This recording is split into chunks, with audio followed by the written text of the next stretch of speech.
Hello my people, uyu ni wa muhungu wanyu Nickci nkaba ngarukanye n'umutipe mwiza hano kuri kamera za Boot TV ya amakuru y'indi misi.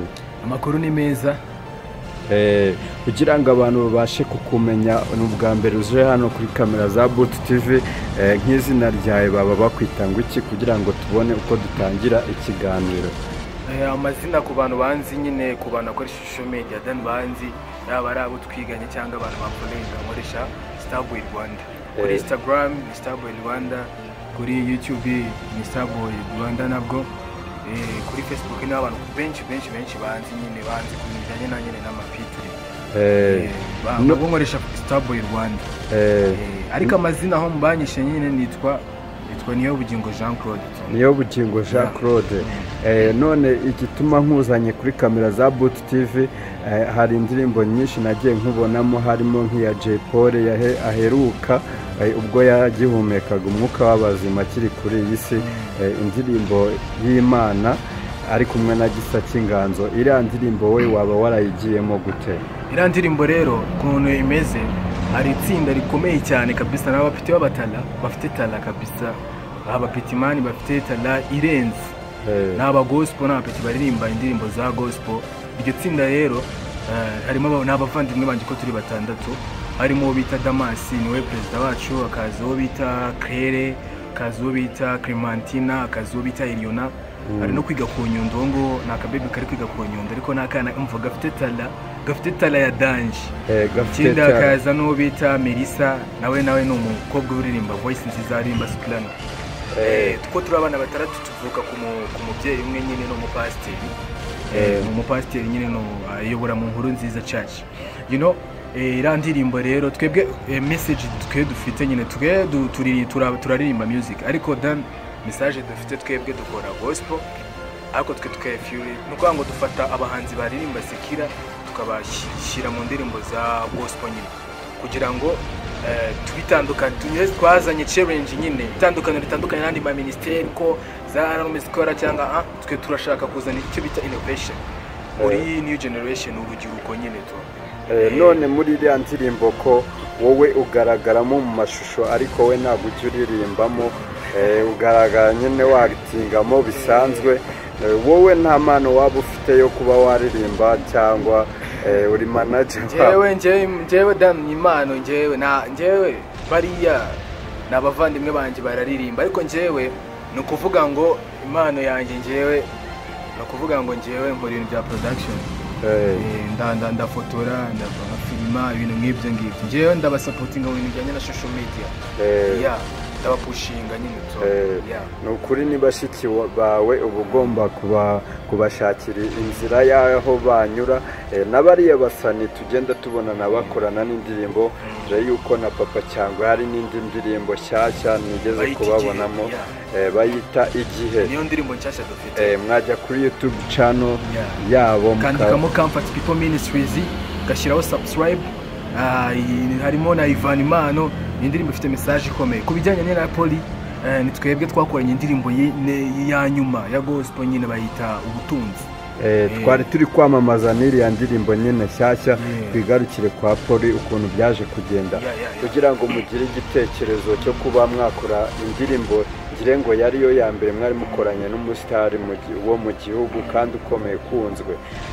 Igitekerezo cyaje gute? Ni wowe wakizanye? ni bara ababebe bakizanye? byagenze gute? Igitekerezo rero cyavuye kuri bro wacu nyine dufite bro mukuru niwe yakunze imiziki ya Jay Paul kuvana kera hip hop yiwe ko Jay Paul byo kubona atandukanye n'aba bapeti bari upcoming bari kuza nyine ngo bacike Ramujama yatangaga message ya danje ubuzima nyine ari indirimbo zijyanye n'ubuzima street mihanda zifasha abantu to. Rero twabonye ajyanye natwe aho ujiyerekwa natwe nyine noneho biba byiza twamufata nyine twaramubwiye nyine tumugezaho message dufite n'ababyumva vuba turama-approachinga za mu ndirimbo yacu nyine bayita Ubutunzi nyine. Nanaririmbye n'igitero cyiza cyane nyine abantu benshi bari twe twakoranye indirimbo nabwo we bwa nyuma ariyo bita Ubutunzi to. None kiriya ndirimbo yamamaye aho Jay Paul yarapfiriye amaze kuva mu mwuka w'abazima, iriya ndirimbo niho yamenyekanye cyane, amateleviziyo atangira kuyikina bavuga ngo indirimbo ya Paul ya nyuma yasize dore yuko ngo wagira ngo ni nk'Imana yari yaramukoreyemo ngo yagombaga gusiga niyo ndirimbo nyine ijyanye no kwambaza Uwiteka kugira ngo amugirire muhaza amwakire mu bwami bwe. Iriya ndirimbo kugira ngo Paul bimubwire abyumva adasanzwe aririmba gospel, we mwabonye abyakira gute muri we? Paul yari amaze iminsi ari Dubai, akimara kuza i Kigali twamugije icyo gitekerezo, nawe yarangije ntiyatugora rwose, aravuga ati mwabapeti mwe mufite impano kabisa nziza kandi murabona yuko mufite intumbero nziza. Rero twamugejejeho nyine plan dufite, nawe abyumva vuba, ntiyatugoye kabisa. Naho ubundi ku bijyanye n'urupfu rwe nyine byaratubabaje cyane, kubera ko natwe ntabwo ari byo twatwiteze, twanabipangaga, mbese byadukoze ku mutima. Kuri iriya ndirimbo ndumva twaranayaplodinze hashize nka 2 weeks, nimba ari 1 week nyine yasacaho nyine ahita yitaba Imana. Respect Paul kabisa, ewana aho ari nyine Imana imuheruka kudashyira, kandi ikintu twizere ko yagize iherezo ryiza, kubera ko ewana wumve yuko Dan nyine ram type man vasi irimo hariya mugende muyumve bayita ubutunzi nyine yaririmbye igitero nyine, ubona yuko nawe yatanze message, wajya ngo yarazi ibintu bizaba nyine bizamubaho, bagera yarazi iherezo ryiwe. Ikintu navuga nyine Paul kabisa yubawe kabisa, no umuntu ewana aranga ku mutima tu, ari ku mutima kuko yabashije no gufasha abashiki bawe. Hari ahantu bavuye, hari naho bageze kubera umusaza Paul. N'ikindi yatumye tumenyekana n'abantu ari bakatuzi nyine bitewe n'izina afite.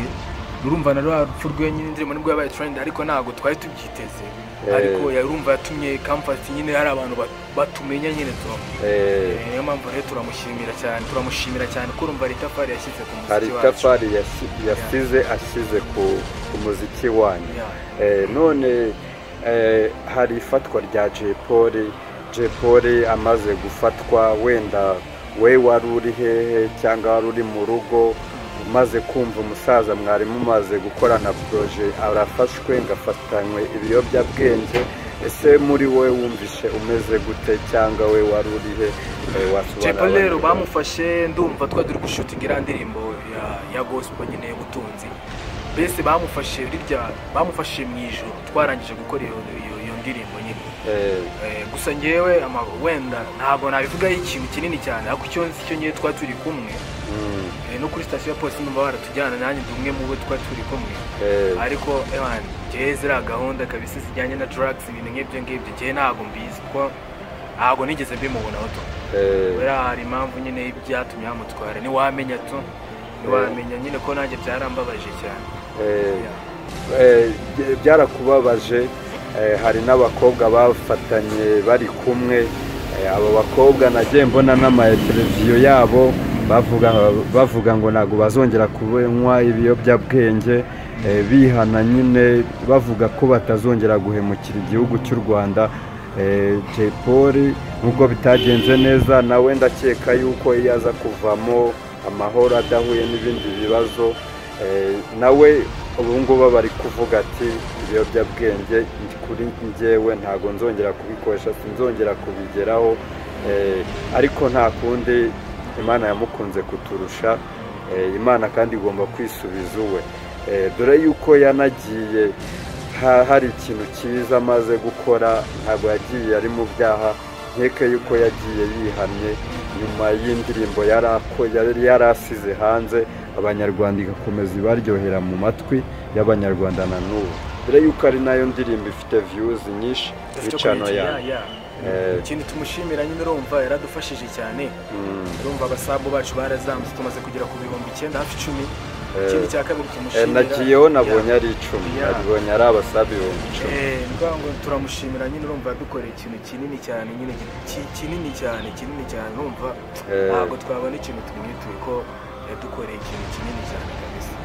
Imana nyine muhiruko bidashira, turamushimira cyane kabisa cyane. Twiganira ku musozo, nk'ubu ngubu uwundi mushinga mufite ni uwuhe? Dore yuko mumaze gukorana indirimbo na Papa Cyangwe, ese uwundi muhanzi waba ugezweho wakumva ko mwakorana ni nk'uwuhe? ngo indirimbo tubafitiye ni nyinshi cyane, kubera ko urumva hari indirimbo dufitanye na iyo washura muzi, iyo bashakora mu ndumva kwa Muyoboke nyine tumwisibo, nimba ari sinzi dufitanye indirimbo na Yowash nshyashya, tukaba dufitanye indirimbo na Kalifani Kovinda nshyashya iri muri studio. Gusa ukuntu bimeze nyine mubanze mwe murebe indirimbo nshyashya. Ari n'indirimbo nayo dufitanye na Syntax Calabash Boy, bayita Jambo Ryana iri kuri YouTube channel yacu. Ari n'indirimbo nayo ndumva dufitanye na Bulldog, bayita Inzara nayo iri kuri YouTube channel yacu.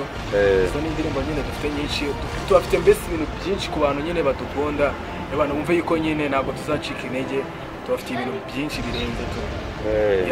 Ibyo bintu byinshi birenze kandi abanyarwanda nibyo bashaka, kandi abanyarwanda iyo wabahaye ikintu kizima nta cyatuma batagusapotinga ngo bagutere ingabo mu bitugu, bishimira umuziki wanyu ugere ku rwego ruri hejuru cyane, dore yuko na ba Dorokasi baje ejo bundi bagahita bafata isi yose. Ese namwe muritegura gukora ibimeze nk'ibya ba Dorokasi? Se mufite intumbero ahubwo yo kuba mwabarenga mukajya hejuru? Bara rero ni abavandimwe bacu muri music, ariko habaho guhatana. Ariko bara n'abavandimwe bacu n'abakora gospel, sibyo? Twese turi mu murimo w'Imana, mu kwango mu murimo w'Imana, then muri gospel na competition zibamo, ntabwo ari kimwe nka Sekibato. Cyo gusa nyine nabo bakora umuziki mwiza kandi bakora indirimbo z'influencing abantu benshi, nyine zikora abantu benshi ku mutima. Dusubiye inyuma gatonya, wambwiye ati bare y'abakobwa ni bashiki bawe, muvindimwe kuri papa. Ese ko mbona ufite tatu hano mu ijosi kandi ukaba uri umwana wa pasiteri, se izo tatu na pasiteri bijyana gute? Ndumva atari ibintu nabasha kwifatisha, ndetse n'abari kukumva basobanuye. Papa wawe nawe wenda yaba afite tatu, afite idini ryemera tatuwaje, bimeze gute? Ntabwo ibyo nta hantu bihuriye, agakiza na tatuwaje nta hantu bihuriye, sibyo bro? Ntabwo ibyo ngibyo, kubera ko ushobora kuba wenda warayishyizeho hari icyo ifite ishatse gusobanura ku buzima bwawe. Ibyo ni ibintu biri behind the scene y'ubuzima bwawe, sibyo? Ibyo rero nta hantu bihuriye n'agakiza, ko by'Imana nta hantu bihuriye nyine n'agakiza, sibyo? Kubera ko buriya ibiri mu mutima w'umuntu ntabwo ubizi.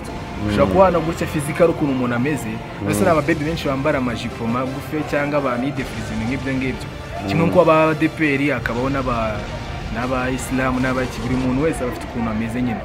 Rero ntabwo ibyo byagendera ku idini ngo papa ngo ni pasiteri, nyine wafite amahame yiwe, nanjye mfite amahame yanjye. Kuba nyine nanjye ndi umukristo, sibyo? Kandi ngenda bihamya neza kubera ko ngenda yizi nta muntu nzi kurusha undi muntu wari wese. Bakunda kuvuga ngo abana b'abapasiteri bakunda kubibirara ngo bakananirana. Aho nta hantu bihuriye. Ese ni satani biri kurwanya umupasiteri ikakwikururira kurusha? Nta hantu bihuriye man, nta bihuriye kabisa. Twikomereze ku muziki tugana ku musozo. Muri kudutegurira ibintu byinshi nk'uko wabitubwiye. Twitegure club ya Veste na Dorokasi hamwe n'abashiki bawe, cyangwa twe ntabwo dufite passion yo gukorana n'aba gospel. Ko gospel nyine ntabwo twebwe tuzadukorana n'abasekera gusa.